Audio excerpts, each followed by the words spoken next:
নমস্কাৰ, ভাস্কৰজ্যোতি এষ্ট্ৰবাস্তু জ্ঞান চেনেললৈ পুনৰ সকলোকে এবাৰ স্বাগতম জনাইছোঁ। আজি মই আপোনালোকৰ ওচৰলৈ এটা সম্পূৰ্ণ বেলেগ কণ্টেণ্ট লৈ আহিছোঁ। এইটো জ্যোতিষশাস্ত্ৰৰ এটা অংশ হয়, কিন্তু আগতে মই এনেকুৱা এটা ভিডিঅ' কণ্টেণ্ট অনা নাছিলোঁ। সেই গতিকে ভাবিলোঁ মোৰ শুভাকাংক্ষীৰ কাৰণে মই এনেকুৱা এটা খুব দৰকাৰী কণ্টেণ্ট বনাই দিওঁ, যাতে সকলোৰে সুবিধা হওক, শান্তি হওক, ঘৰত বাধা বিঘিনি আঁতৰ হওক, ৰোগ ভয় নাইকিয়া হওক, দুৰ্ঘটনা ভয় নাইকিয়া হওক, সেই বুলিয়ে মই আজি এটা ভিডিঅ' বনাব লৈছোঁ। আৰু এইটো সম্পূৰ্ণ মোৰ বাস্তুশাস্ত্ৰৰ ওপৰত। মই কেইটামান আজি নিয়ম ক'ম আপোনালোকক, ভিডিঅ'টো বৰ বেছি দীঘল নকৰোঁ। আৰু এই নিয়মকেইটা যদি আপোনালোকে ঘৰ বনাওঁতে মিলিছে বা মিলা নাই, তেতিয়াহ'লে নিজেই আপোনালোকে কৰি ল'ব, শুধৰাই ল'ব। আৰু তথাপিও মই মোৰ আজি এই ভিডিঅ'টোত আপোনালোকক মই ক'ব বিচাৰিছোঁ বাস্তুশাস্ত্ৰৰ বিষয়ে। বাস্তুশাস্ত্ৰ এইটো খুব প্ৰাচীন কালৰ পৰাই চলি আহিছে, খালি খুব জনাজাত হোৱা নাছিল মানুহৰ মাজত। কিন্তু ইয়াৰ ফল জ্যোতিষশাস্ত্ৰত সম্পূৰ্ণ দেখা যায়। বাস্তুশাস্ত্ৰ কৰা বহুত বিশেষজ্ঞ ওলাইছে আজিকালি, কিন্তু সকলোৱে সঠিকভাৱে আপোনালোকক ক'ব নোৱাৰে। এজন উচ্চ পৰ্যায়ৰ জ্যোতিষীহে বাস্তুশাস্ত্ৰৰ ক্ষেত্ৰত অভিজ্ঞ। আৰু কোনোবাই যদি আপোনালোকে এইবোৰ বিষয়ে ঘৰত চোৱাব নিয়ে, জ্যোতিষী হোৱাটো অত্যন্ত প্ৰয়োজন। সেই গতিকে মই আজি আপোনালোকক বাস্তুপুৰুষ এখন ঘৰত ব্ৰহ্মস্থানৰ পৰা বহি থাকে আৰু এটা বিশেষ দিশত তেওঁ প্ৰণাম কৰি সেৱা কৰি থাকে। তেওঁ শৰীৰৰ হাত, ভৰি, পেট, মস্তিষ্ক পৰা আৰম্ভ কৰি এইবোৰত যদি ঘৰখনৰ শুদ্ধ দিশত যদি শুদ্ধ কক্ষই হওক, পাকঘৰে হওক, পূজাঘৰে হওক, চিৰিয়ে হওক, সকলোখিনি যদি কৰি ল'ব পাৰে, তেনেহ'লে সেই ঘৰখন কেতিয়াও বিপদত নপৰে।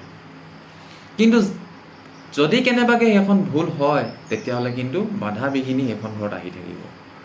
যদি ভাল যুগ চলি আছে, বাধা বিঘিনি কম পাব। আৰু যেতিয়া মাৰক দশা আহি যায়, তেতিয়া কিন্তু বাস্তু পুৰুষেও হেঁচা মাৰি ধৰে এখন ঘৰত।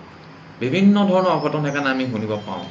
ক'ৰবাত জুই লাগে, ক'ৰবাত কেতিয়াবা দুৰ্ঘটনা হয়, ক'ৰবাত কেতিয়াবা ৰোগ ভয় হয়। এখন ঘৰত ৰোগ কেতিয়াও নাশ নহয়, এনেকুৱা ধৰণৰ কথা আহি পৰে। ঘৰৰ চাৰিওফালে পূব, পশ্চিম, উত্তৰ, দক্ষিণ, ঈশান, অগ্নি, নৈৰিত, বায়ু, এইকেইটা কোণৰ বিষয়ে সকলোৱে জানে। আপোনাৰ ঘৰখনৰ চাৰিওফালে ব্ৰহ্মস্থানত এজন বাস্তুপুৰুষ আৰু চাৰিওফালে 32টা পদ থাকে। 32টা পদত এজন এজন বাস্তুপুৰুষ বহি থাকে। আৰু এই 32টা পদ প্ৰত্যেকৰে নিজৰ নিজৰ এটা অংশ থাকে। 32টা পদৰ লগত ঘৰৰ চাৰিওফালে 16টা জন থাকে, য'ত নেকি 16টা জনত এটা জনত 22.50 ডিগ্ৰী থাকে।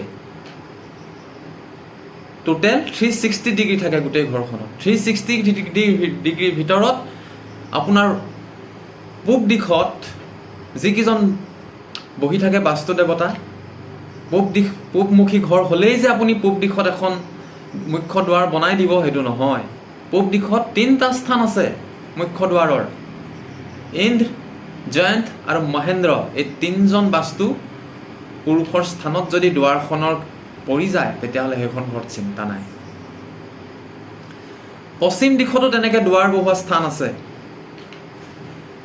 সুগ্ৰীৱ, পুষ্পদন্ত আৰু বৰুণ, এই 3জনৰ স্থানত যদি পশ্চিমমুখী ঘৰত মুখ্য দুৱাৰ বনায়, তেতিয়াহ'লে প্ৰায় বাস্তুটো মুখ্য দুৱাৰ খণ্ডন হ'ব।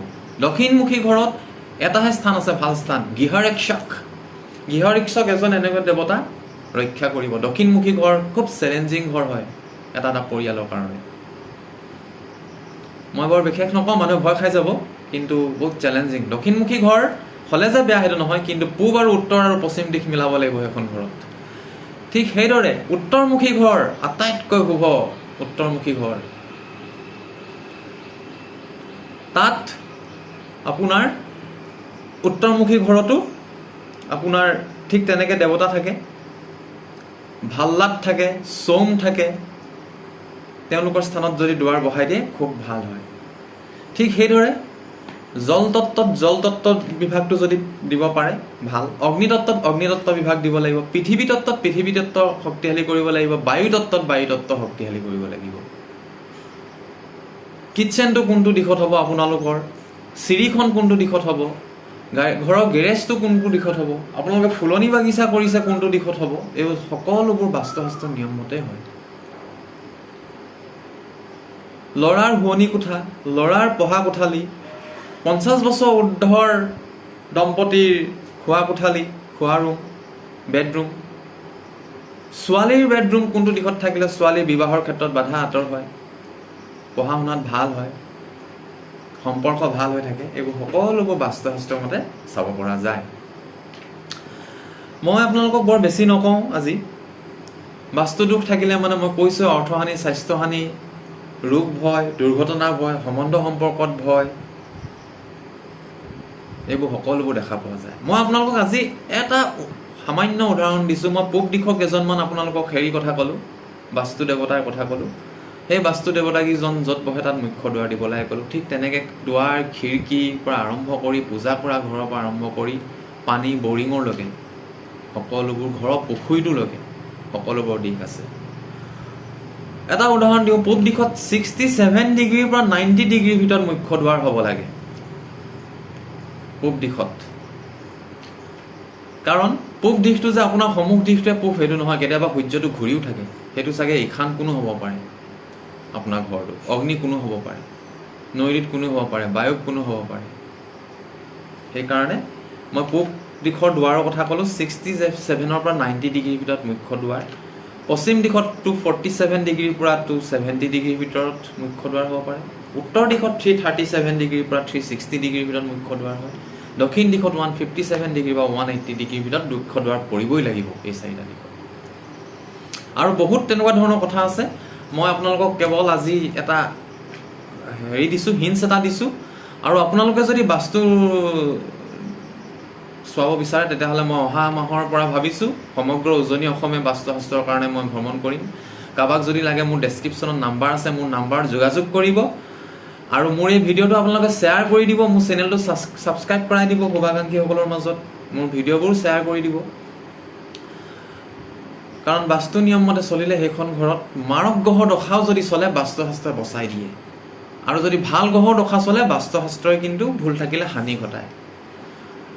আপোনালোকক যদি বাস্তুশাস্ত্ৰ কেনেবাকৈ চাবলগীয়া হয় মোৰ লগত যোগাযোগ কৰিব।